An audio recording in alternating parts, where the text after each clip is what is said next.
Section 5.5 continued. Let's begin by finding an equivalent expression for cosine 3x.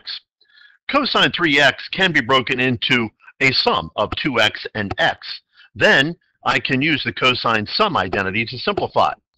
So when I substitute in 2x for A and x for B, I'm going to get cosine A, which is 2x, cosine B, which is x, minus sine A, which is 2x, and sine B, which is x. But I know the value for cosine 2x by this double angle identity and sine 2x with this double angle identity. So I can substitute those values in. For cosine 2x, I'm going to have cosine squared x minus sine squared x times cosine x minus, for sine 2x, I'm going to substitute in and get 2 sine x cosine x times sine x. Now I can multiply, and here I'm going to distribute. That gives me cosine cubed x minus sine squared x times cosine x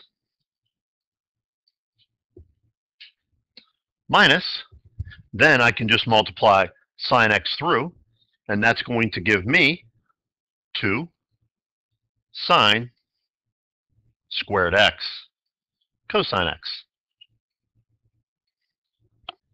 Now I have like terms, so I can simplify those terms by combining them.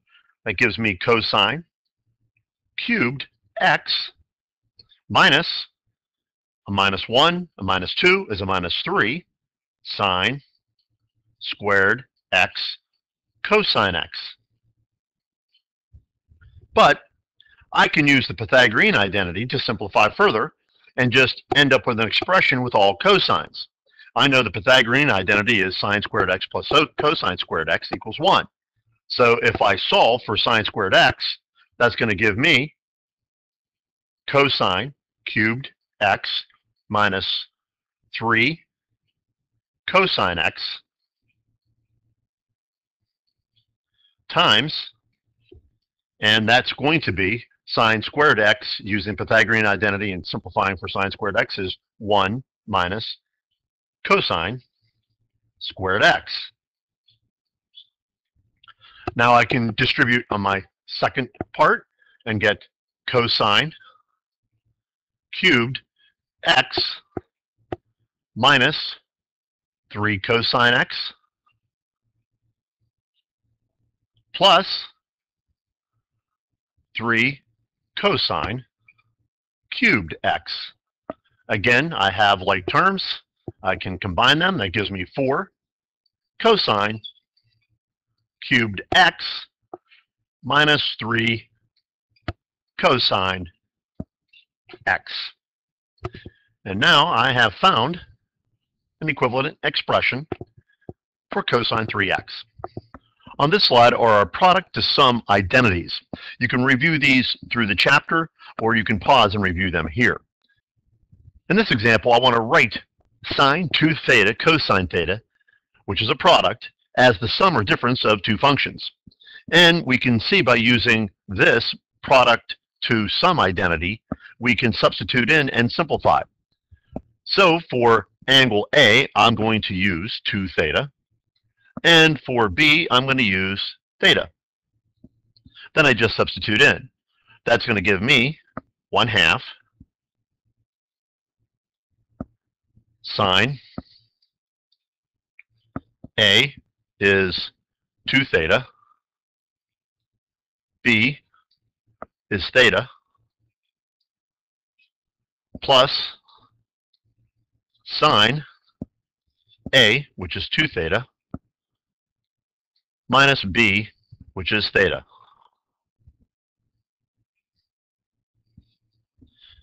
Then I can simplify. 1/2 sine. Combine like terms, I get 3 theta plus sine 2 theta minus theta is just theta. Then I can distribute the 1/2. Gives me 1/2 sine 3 theta plus 1/2 sine theta. On this slide are sum to product identities, and you can review these through the chapter or on this slide. On this example, we want to write cosine 2 theta minus cosine 4 theta as a product of two functions. And I have that identity represented here. I'm going to use angle A, 2 theta, and for angle B, 4 theta. Then, all I need to do is substitute into my known identity. That gives me a -2 sine. For A, I have 2 theta, plus B, I have 4 theta, over 2 sine. For A, 2 theta, minus B, which is 4 theta, over 2. Now I can combine like terms. That gives me a -2 sine. And 2 theta plus 4 theta is 6 theta. Divided by 2 is 3 theta. Sine. 2 theta minus 4 theta is a -2 theta. Divided by 2 is a negative theta. Then, if you recall, I can use my negative angle identity and bring that negative out front, which will give me a double negative, which is a +2 sine 3 theta, sine theta.